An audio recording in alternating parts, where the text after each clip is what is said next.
Hello and welcome back to the Great Detour. Today's guest is Jeff Luther, an endurance athlete, motivational speaker, and host of the All Can, No Can't podcast. Jeff's story is a wild one. During a CrossFit workout with his teenage son, Jeff went into sudden cardiac arrest.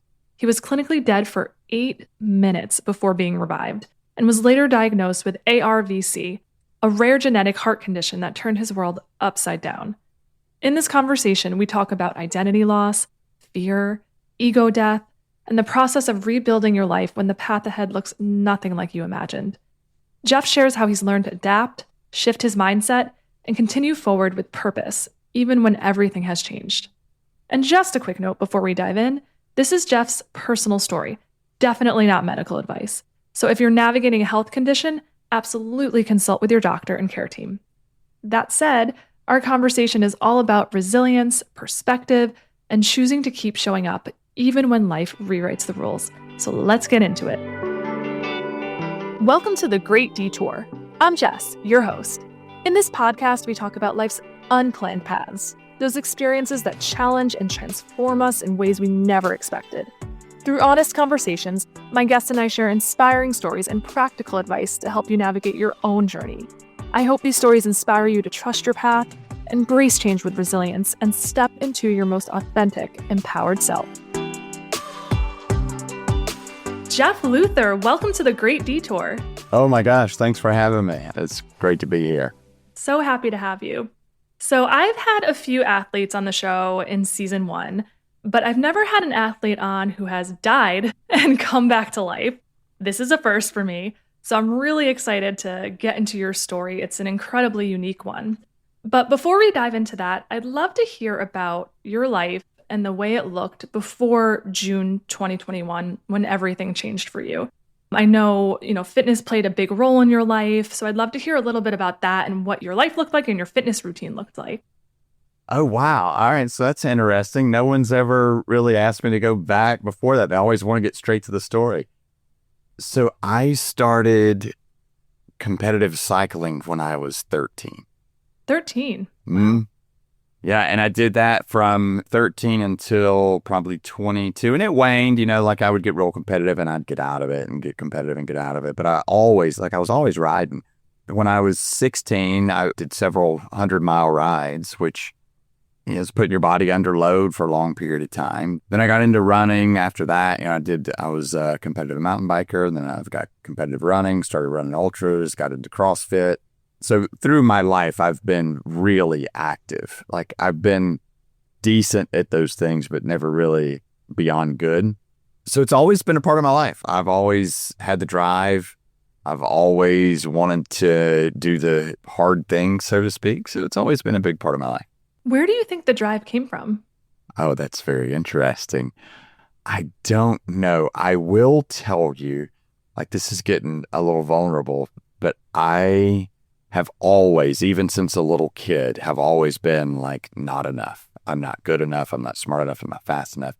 And so that's a comfortable place for me to be, is not enough. So you're always working. And I guess maybe that's part of it. That was my favorite part of ultras, was the suffer. It's like I could resonate with the suffer. I'm part of a run club and I have a few endurance athletes who do the ultra marathons and things like that. And I always laugh at them and I say, who hurt you? Right. Yeah. What happened that pushed you to do these crazy things? Yeah. Wow. Okay. So you have this life that really, from the time you were a kid, you grew up with fitness just being a huge part of your life and pushing yourself to go beyond your limits. And obviously that really did something for you. It did something for your self-esteem. It fulfilled you in a huge way. But then you had this major experience in your life. And that's what I want to get into now is June 2021, I believe it was. That's right. You were at a CrossFit gym and your life changed forever. So tell us about that. Yeah. So I'm going to back up a week and tell a piece of the story that is only for my ego, right? So it's June the 5th, 2021. I'm running an ultra and I show up to this ultra to win. That was the only reason I was there, was to win. And remind me, what exactly is an ultra? How many miles? It's anything beyond a marathon. Anything over 26.2 miles is considered an ultra marathon. This one was a 50K. So it's supposed to be like 32.3 miles. And this one ended up being 33.8. Like it was, Wow. that was the longest mile of my life. Was the last You're not mile. messing around when you're getting over the marathon length. Wow. Right. And so that was my first overnight race. It started at 7 at night. And it was through a national forest. It's like a 7,500 acre forest. You're just desolate. You're alone. And it was the funnest race ever, but the hardest race ever. So I tell that part to let your audience know, like, I am a fit dude. I don't just show up to these things and just willy-nilly do it. And then I got hurt. So that's June 5th. June 12th is a Saturday morning. And I pick up my 16-year-old son to go to do a workout together at a CrossFit gym. And for anyone that knows about CrossFit or any high-intensity interval training, it was a partnered workout. And when you're in a partnered workout, like you work really close with your partner, you count their reps, they count yours. You need to know if they need a break, if you need to step in, all those things. But another thing about a partnered workout is if you get a little bit of an edge on your partner, you can bury them. And I was burying my son. And I say that because that's the last time I'll ever be able to do it. Like he's already way past me. I'll never catch up. And then I started, like, wall balls is one of the movements. And I was doing wall balls. Like I would do 15, he would do 15. And I was doing wall balls and I got a real rapid heart rate in my neck. And I was like, wow, that's weird. But it would happen from time to time on long runs. So it wasn't anything unusual. But it never happened. It was always like when I was hours into a run. So I was like, wow, this is unusual. So I stopped and rested for a second. And then I was like, man, this is not going away. Because usually it was like 15, 20 seconds and it would go away. And I thought, this is not going away. And I'm feeling kind of lightheaded. Like, this is weird.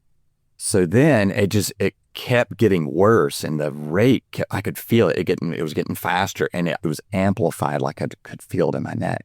And then I thought, all right, well, I'm going to take a knee and then it'll go away. I'll just take the pressure off my legs. So I took a knee and it was so quick because I was like, whoa, I need to take 2 knees. And I remember specifically there was a guy beside me in a rack lifting and he put his hand on my shoulder and he said, hey, are you okay? And all I could think was, man, you've got to get your hand off my shoulder. Like, I'm scared. I'm vulnerable. I don't know what's happening. And I'm that guy, like, just leave me alone for a second. And then in an instant, like less than a fraction of a second, I thought, oh my gosh, I'm scared. I'm vulnerable. I don't know what's happening. Please don't take your hand off of me. Just hold me. And then I was like, I've got to lay down. So I started laying. I have this wall ball in my lap, like a big medicine ball. And I start to roll over on top of it so that I could lay down. Like I just had to get to the ground as quick as possible. So I start to roll over on top of it so I could lay down. And I lay down on the left side of my face. And the last thing I saw was my son's white Metcons, his shoes. He was walking towards me. And I was just thinking, man, I've got to get up. I've got to get up. And my brain knew that I had to move. I had to get up, but my body couldn't respond. It was like I had no hydraulic fluid. And it's not like in the movies, where you see the guy get shot and he's got to crawl to the gun to go save the pretty girl. I couldn't move. I couldn't do anything. And then I was out. That was it. Did you have any sense of what was happening? Did you feel like you were passing out or was panic setting in too? No. And stick a pin in that. Remind me, there's a piece of that story that I want to get to later. But there was nothing. There was no panic. I just remember, wow, I feel lightheaded. But that happened in workouts all the time, because you're always pushing past wherever you are. No panic, no fear, no nothing. But when I couldn't move, it was just like, whoa, this is weird. I can't move. But all this is happening in milliseconds. Oh, sure. But there was nothing, no fear, nothing at all. So weird. So then you lose consciousness. Mm-hmm. And what happens next? What happened next for me is I woke up, and the weird thing about that, people always ask, like, if I saw stuff, did I see the light, outer body, and none of that I recall. But I woke up to screaming. I heard screaming. And when I finally came to, it was me that was screaming. Oh, and wow. So, yeah, it's so weird. And people still talk about it. They're like, that is the most eerie scream I've ever heard. So I don't know if the screaming woke me up or if I woke up because of the screaming. So I finally came to, and I remember when I finally like really came to and I was coherent, there was the echo of the scream. Because the building I was in, it was a big metal building, no AC, just a big industrial building. And I remember looking around, I was soaking wet. So I look at the coach and I didn't have a shirt on. And I'm not that guy. I don't take my shirt off and work out. So that was unusual to me.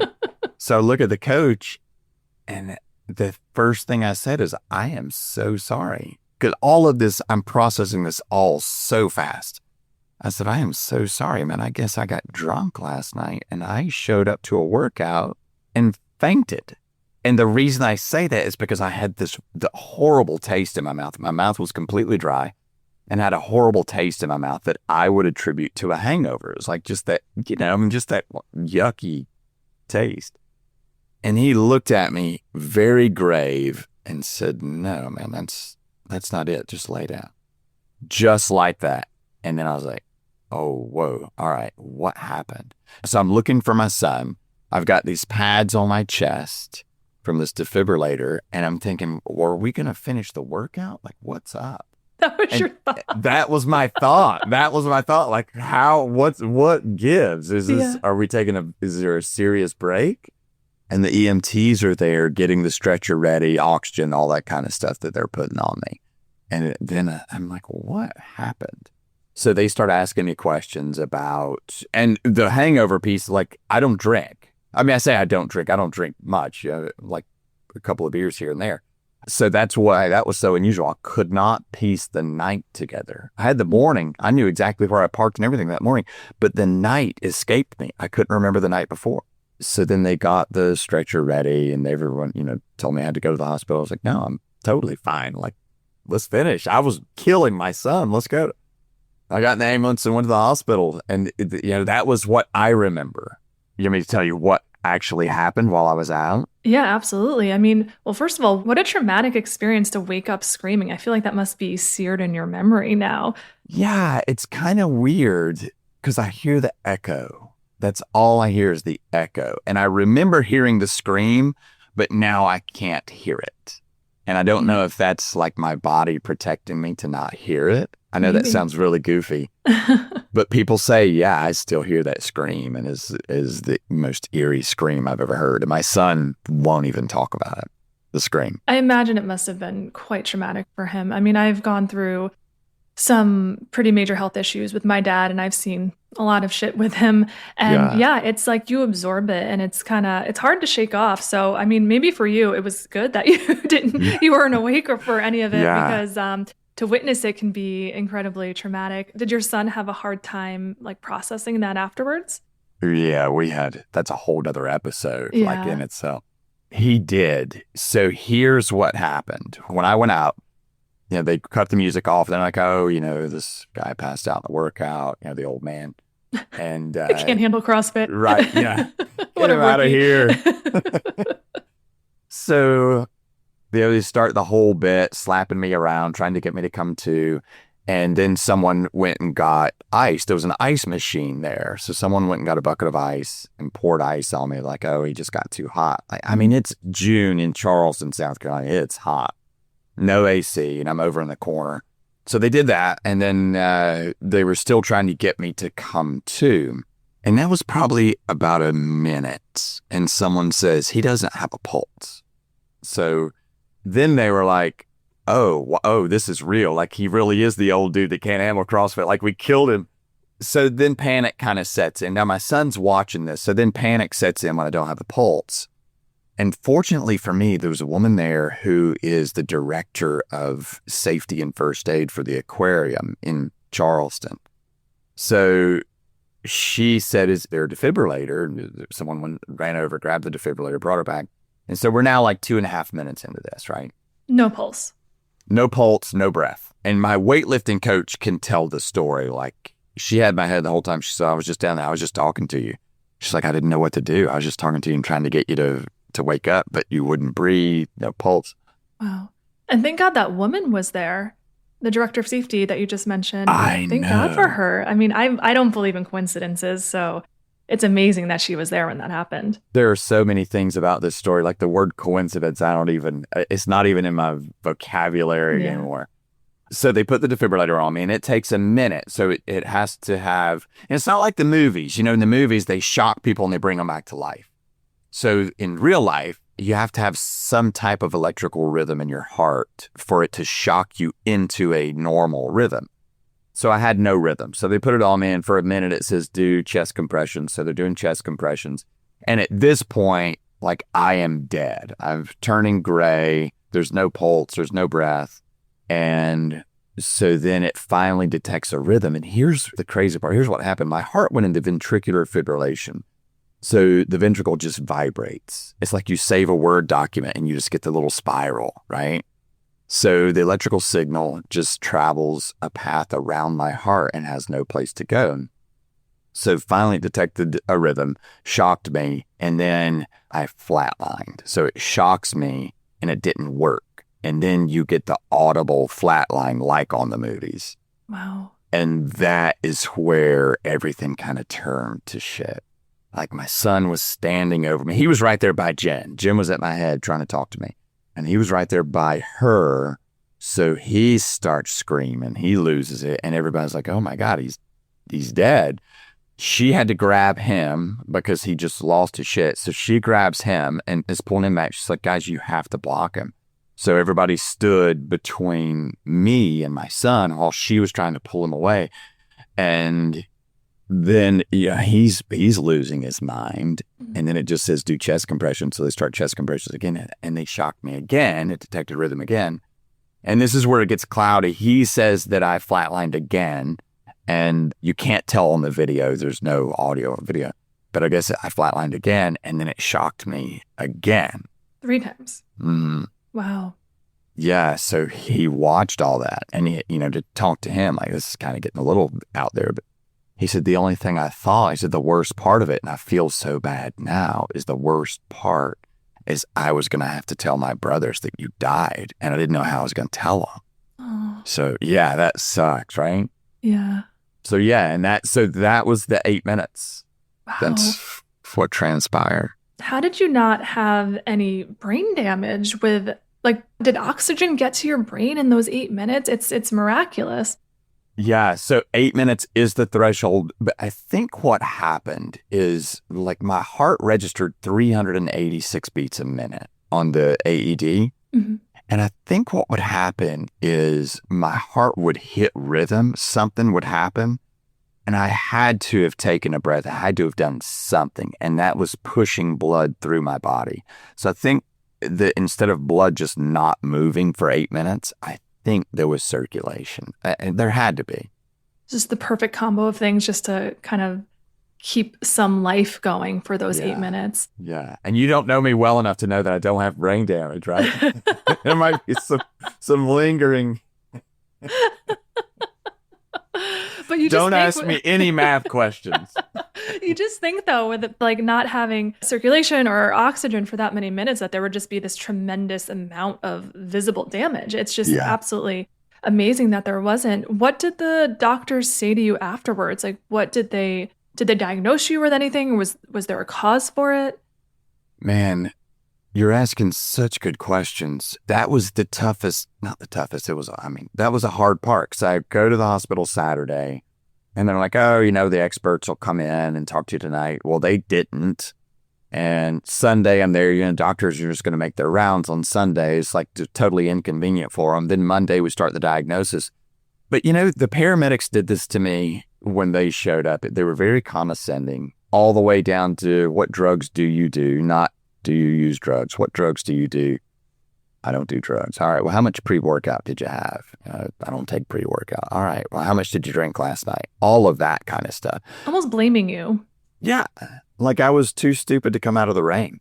Mm. And, to make some amends about it, I guess, or to make it okay, I guess they find this stuff all the time. Like the 50-year-old man that's in horrible physical condition, decides he wants to lose weight or gets a divorce and wants to get fit and goes and does this stuff and then has a heart attack.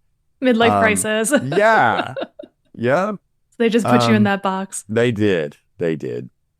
But the doctors did the same thing because they couldn't find anything wrong with my heart. And I could show them my resume, like my running resume. Hey guys, June the 5th, I did this race. Look, here's my result. I can show you I'm fit. Okay, well, what kind of drugs are you using? And do you do testosterone? All this stuff. I was like, nothing, none of that stuff. So that was almost like a little shameful. It was like, should I even be here? Should I be exercising like this? Like, they're so inconvenienced by me being here. What have I done wrong? Made you question yourself for sure. It did. It really did. So by Tuesday night, I got my diagnosis, and the diagnosis, they said, great news. We know what's wrong with you. I was like, awesome. Always fun to hear. Yeah. I was like, this is going to be amazing. They said, you have arrhythmogenic right ventricular cardiomyopathy. ARVC. Yeah. Say that 3 times fast. Wow. Yeah. What is it? ARVC? ARVC. So arrhythmogenic, it's a rhythm problem. It's genetic. It's in your right ventricle, and it's the wall of the heart, cardiomyopathy. So the wall of the heart hardens. So you asked earlier, like, what that drive is, right? So here's ARVC. ARVC is when a gene mutates. It causes your heart, when you exercise, like a healthy heart, the muscle fiber tears and then it's built back stronger. Well, with ARVC, the muscle fiber tears and it's infiltrated with scar tissue and fat. So that creates a poor path for the electrical signal. Oh. So this is something that developed for you over time then? Allegedly. I still don't believe that I have. Jury's still out. But it wasn't something you ever experienced before. This was the first incident that you had. I mean, you said when you were running, sometimes you would feel a little something, but this was the first time it manifested in that sort of way. Right. Yep. Wow. And I was having these little, tiny little episodes, and I guess that's what it was. But yeah, it developed, the gene mutates, but also that gene, allegedly, when that gene mutates, it's like, it's like Hitler-esque, like the gene mutates, but that gene also causes you to have this drive. So in endurance sports, it's synonymous with the drive to go further, to go harder, to get deeper into the dark place. Interesting. And then that's part of the damage to the heart, which is really crazy. So what is the treatment and recovery like for something like that? To the normal person, to the smart person, to the intelligent person, just no exercise. And that's what they told me in the hospital. They said, yeah, you can no longer exercise. If you want to live a full life with a healthy heart, you have to stop exercising. Your exercise will be limited to yoga and golf. That must have sounded like a death sentence. It did. And I was like, the worst thing that happened in all of this was that they had a defibrillator there. This is horrible. And I was going to put my running shoes on, and I was going to prove somebody wrong. Either they were going to be wrong or I was going to be wrong, but I was running until I found out. I mean, it was so bad. And I know that sounds so dumb. It sounds dumb coming out of my mouth. I know it sounds dumb hitting your ears, but it was so big to me. Like, of course. What's the point? And that was everything to me. And then someone taking it away. It must have felt, I imagine, like an identity crisis of sorts. Yes. To your audience, this is a warning. I had my identity so wrapped up in how I could perform athletically. But, also that was my connection with my kids too. Like I was doing the workout with my son. And as I was starting to age, I was still successful. I could still beat young guys at the gym. Who cares? I mean, who cares? But at the time, it was important. It was devastating. Devastating. Did you go through a period of grief at all as you processed this and tried to accept it? I did. A little bit. Initially, I chose not to believe it. So that was June the 12th. I got my defibrillator on June the 15th. So that was surgery. I am going to answer your question, but in a roundabout sort of way. Yeah, do it however you like. So June 15th, I got my surgery. I couldn't do anything. I got a defibrillator implanted. Okay. So I couldn't do anything. I couldn't pick up anything heavier than a gallon of milk, the standard 30 days. So when my 30 days was up, I did what any smart male athlete would do. I went back to the gym. So You're a crazy man. or dumb. Or dumb. So I was like, you know what? This just doesn't make sense. I've been pushing my body for 35 years, and this does not make sense to me. I think they've gotten it wrong. So I go back to the gym. My son wanted me to go back. He was pushing me. He's like, yeah, He Dad. did. He did. I'm surprised. He had to see it. He had to see me healthy. I mean, and you think about like you've got at the time, I mean, I'm not braggadocious, your healthy, fit, strong dad. You watch him die, you see that weakness, you need a different story. And he needed a different story. So I go back to the gym, and for me, everything's fine. Like I'm in my place. That happened. It was a fluke. They can't diagnose me correctly, and we're going to figure this out.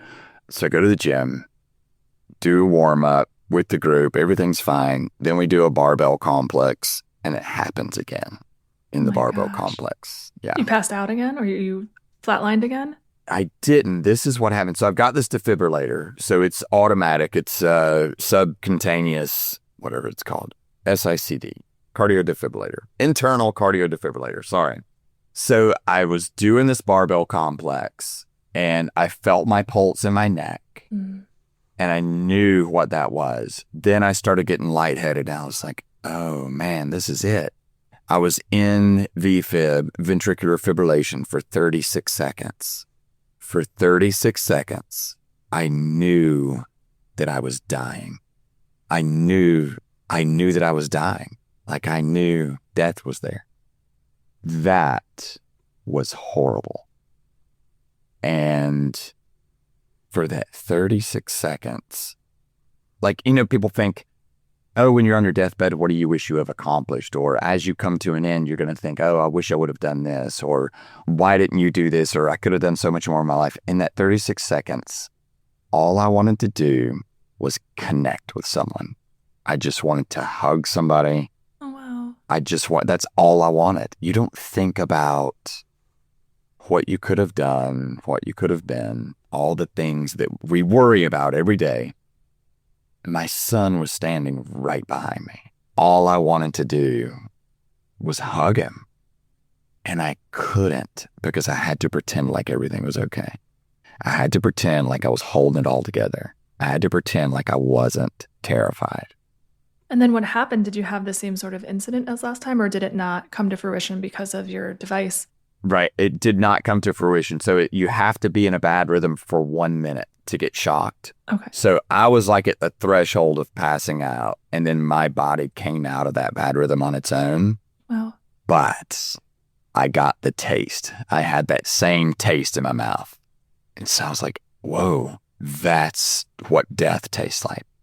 And that's when I became paralyzed with fear. I was scared to drive. I was scared to go up steps. I was scared to take a shower because I didn't want to be in a bathroom alone. And this is where the gratitude and the grace and taking time to grieve, all of those things come in. I became so bitter and so angry because now it's real to me. Now it's real. You can't deny it anymore. Yeah. Right. Yeah. So then the gratitude and the mourning and all that was lost in the bitterness. And it gets worse. So then I'm like, Jeff, you have a second chance at life. You can't find gratitude. You must be the biggest piece of shit you know. And that sent me just in a tailspin. We're so hard on ourselves. Isn't I know. Our self-talk so horrible sometimes? It's like you would never say that to your son. You would never say that to a friend, but yet we talk to ourselves that way. And all it does is put us in this shame spiral.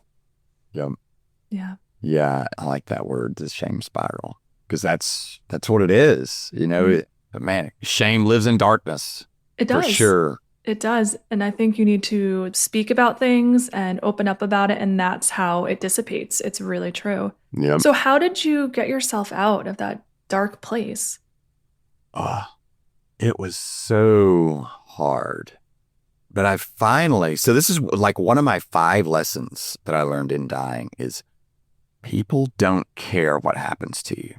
And I don't mean that bad. I don't mean that negative, like people are careless, but people don't care what happens to you. They do care how you respond, right? Because people can't get where you are emotionally. They just can't find it. So I knew that my kids were watching how I was going to respond to this. And this went on for over a month. Like I was in it and I had every excuse in the world to roll over. So this went on for about a month, longer than a month. And I was like, dude, you got to find something. You got to find something to celebrate, to be grateful for, something. And I've never had an issue with gratitude, but oh my gosh, I could not find gratitude. Like it was so bad. It's hard in those moments of darkness. And sometimes like, I hate when people whitewash or are toxically positive. And sometimes in those moments, you just have to feel it and accept it. And I think the key is not getting stuck there. And for myself and a lot of other people I know, sometimes like you just need enough pain to motivate you to get you out of it. But that doesn't mean you need to bypass that period of pain. I think it's actually quite critical to feel it and like process it fully. So I think it's good that you went through that period and just allowed yourself to just sit in it for a bit. That is so well said. I could not say that better. Yeah. But I didn't know that when I was in it. But what you just said is like wise beyond anything I hope you've ever experienced. And you nailed it.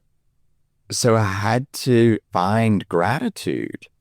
And I was confused. You think of gratitude as like this big grandiose thing. Oh, I'm so grateful that kitten that I was saving in the tree is happy and led me to this pot of gold and I'll be rich forever. Like this crazy stuff. Like it doesn't have to be some big profound thing.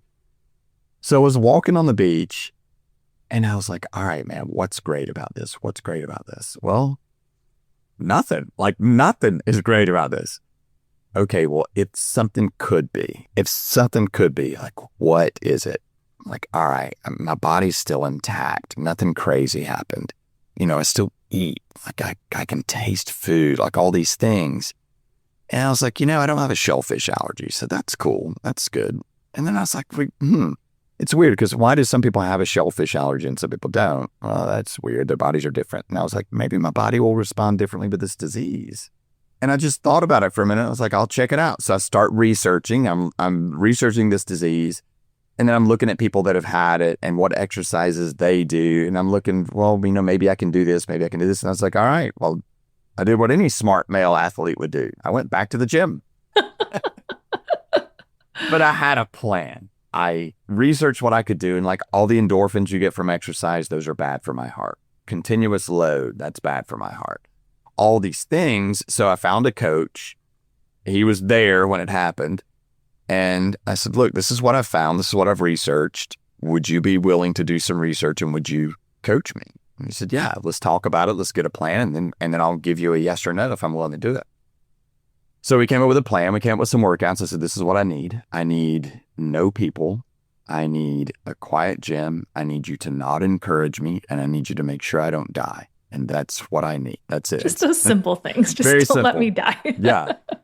So I go to the gym. It's 1:00. We said, all right, we're going to meet whatever day it was. It was 1:00. So it was a 12:00 class. It was over at 1 and we were going to start at 1. So I get there. He puts me on an exercise bike. I start riding the bike. I'm like, oh man, it's going to happen. I can feel it. Get off the bike. It didn't happen. And I'm looking at my watch, watching my heart rate. So get off the bike and we start warming up. So everything that I do in the warm up that puts me under load, any type of exertion or effort, I'm like, oh man, I can feel it. It's coming. I can feel it. Now, could you feel it? Like your heartbeat, or was it just anxiety? Oh, it was just total anxiety. Yeah, I mean, understandable. It was like, yeah, but I'm doing it. Could I feel it? Yes. Did it exist? No. So then we start the workout. And he said, I'm going to do a 21-15-9 because here's my hope is that we work through the 21, we work through the 15. And by the time we get to 9, you feel good and you can move fast. And I just want you to move fast just for a minute. So I'm like, yeah, all right. And truth be told, I was nowhere near ready to do that workout. I mentally didn't want to do it, didn't want to be there. None of it. I was so scared. I was terrified. So I start the workout and like 5 seconds into it, maybe 10 seconds into it, I quit. I dropped the kettlebell and I said, I can't do this. I'm done. I quit. And he was like, what do you mean you quit? And I'm crying, like I'm bawling, crying. I said, I quit. I can't do it. I'm not supposed to do this. And I quit.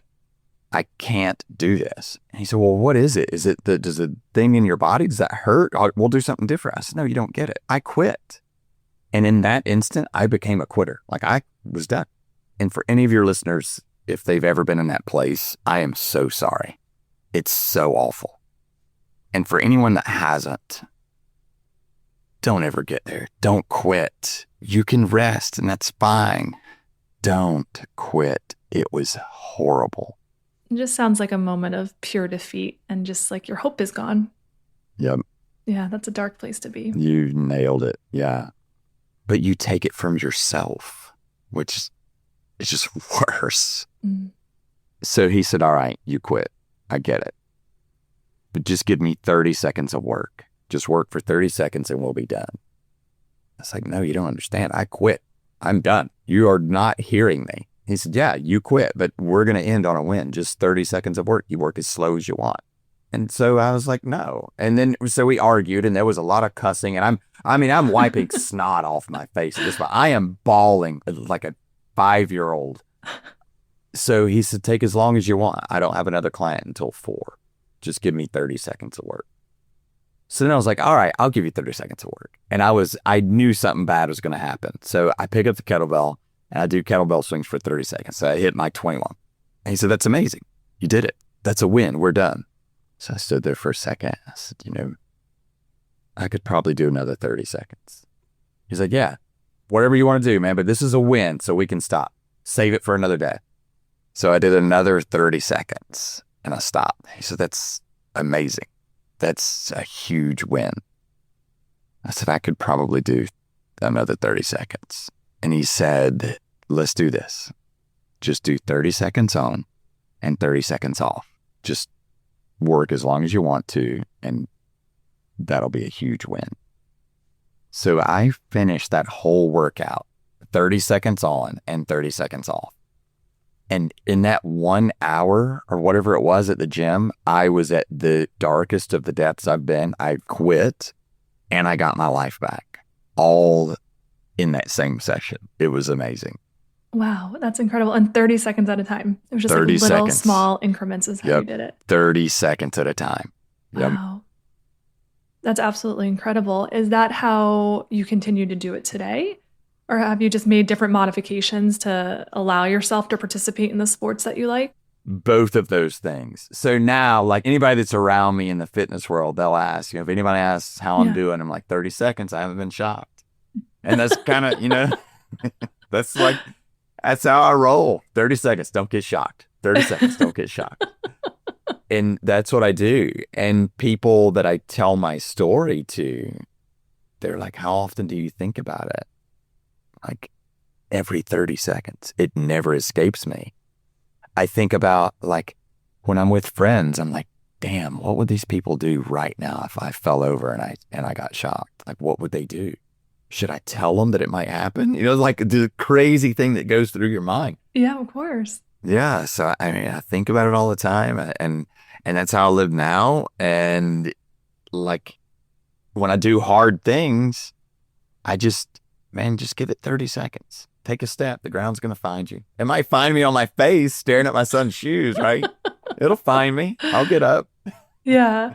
But no, I love that because I think with certain things in life or you're faced with hardship, there can be this all or nothing mentality. And you were almost given that prognosis. It's no intense sports or the sports that you participated in. It's just yoga and golf. But you made adaptations and you made modifications. You didn't accept what was handed to you. You said, okay, maybe my life won't be exactly as it was before and I won't get the life that I had back, but I can make changes and modifications to create a life that I still love. Okay, it doesn't look like what I wanted, but I still get to do the things that I love and participate in them. And I love that because isn't that what life is? We don't always get handed something that is what we want, but we just have to make shifts and changes and adjustments and we can still have a really beautiful, fulfilling life.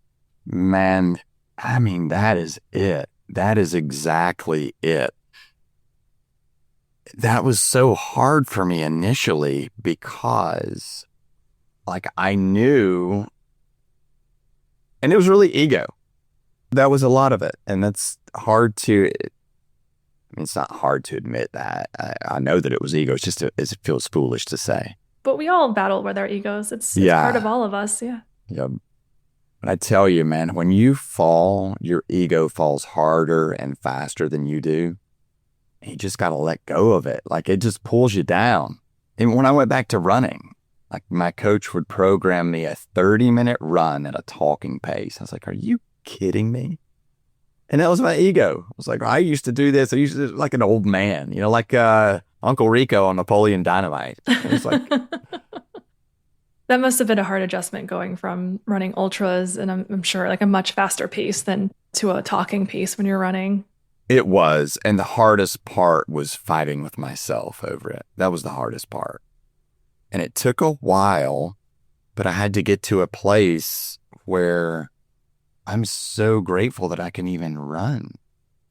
And that was hard. You don't recognize it because you're filling, not you, but we and I'm filling my head up with the bad things. What's bad about this? So I'm not leaving room for the good things. Exactly. And movement is such a gift. It really is. Yeah. I think you don't realize until it's taken away from you, like if you have an injury or something like that. But I believe movement is medicine, movement is a gift, and so is your health. So maybe your health isn't what it used to be, but you still have your health in so many ways. So I love that you're able to find ways to celebrate that and to just keep moving forward with it. Yeah, and I'm doing what I'm not supposed to do or doing things I'm not supposed to do. Like for my 50th birthday, I did a CrossFit competition with my son, with the kid that was with me. Wow. Yeah. How did that feel after everything? It felt like this is where I'm supposed to be. And I'll explain. The goal going into it was don't die and don't finish last. That was really my goal. I didn't do either of those things. So I hit my goal. And I know it sounds foolish to say like I'm right where I'm supposed to be. So then I was like, this is okay. I think we placed like 19 out of 32 or something like that, somewhere in the middle, which I'm like, this is okay. I don't have to win. But then I'm also in a place where the pursuit of the fitness is the success. Not winning the ultra, not running the 6-minute mile or 5-minute mile or whatever it is, but it's the pursuit of that is the success for me now. And that feels like where I need to be.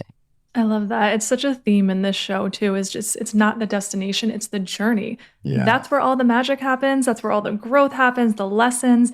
So often we get focused on the plan, the endpoint, the destination. Yeah. But I think the real beauty is in the middle and in the journey. So I think you summed it up really nicely there. Yeah. And I love that. And we have to be careful not to get caught on that treadmill, right? Where you set a goal. This is the goal. I'm going to, like if I had set that goal, Cash, that's my son's name, Cash, we're going to win this competition. We will win it. Then I win it. Right? Then I'm there. That's my goal. Well, then training the week after, then it happens again. Where does that put me? It's demoralizing. Yeah. Exactly. So I think you have to leave room for things to change and the path to go another route and just to be open and okay with that. I think when we get fixated on specific goals and end destinations, that's when we can run into so much frustration and resistance. And I think it's having that flexibility and that openness that makes all the difference. Yeah. Yeah. Well, Jeff, this has been such a great conversation. I'd love to close with one final question for you. Going through, this was like quite a journey for you. And I'm sure there's so much more that you didn't even share, but looking back on it all, and if you were thinking from your son's perspective, if he's watching you in this detour you've been on, this diagnosis that you have, if there's one lesson that you wish that he could take away from watching you, what would it be? Take a step, man. Take a step. Nothing happens until you take action. Just take a step. The ground will find you. And I mean that so sincerely. Like the ground found me. It found me on my face. but it didn't let me fall eternally, right? I mean, the ground will find you. Just take a step. Great advice. Just whatever that step is, just take a step forward. Yeah. I feel like we can all take that advice. So Yeah. thank you so much. Jeff, where can people learn more about you? And you have a podcast as well. Where can they learn about your podcast? I do. Yeah. Podcast is All Can, No Can't. And then on Instagram, I have my personal JD Luther 2.0. That's where you can watch me attempt lifting weights. And then All Can, No Can on Instagram as well, and jeffluther.com. Awesome. We'll link those in the show notes. Well, Jeff, thank you again for coming on and sharing just this incredible story with such vulnerability and heart. I mean, you encountered a really traumatic experience, a life-changing diagnosis, but from that, you created such a story of resilience. And, I think we can all take a page out of your book. And when times get hard or when we run into unexpected detours or circumstances, to keep showing up for ourselves, to never give up, and to keep showing up for ourselves and the ones that we love around us. And just thank you for reminding us of that. Yeah. It gets dark, man, but the clouds always part. They do. Thank you so much, Jeff. You have been fantastic. Oh, I appreciate you. Thank you for giving me the space. Thank you so much. Thanks for listening to The Great Detour. If you're enjoying the show, I'd love if you could leave a rating or review wherever you listen to podcasts. It really does help the show have a greater impact. Also, don't forget to subscribe so you never miss an episode. Have your own detour story? You can share it with me by visiting thegreatdetour.com or The Great Detour on Instagram. Thanks for taking this journey with me.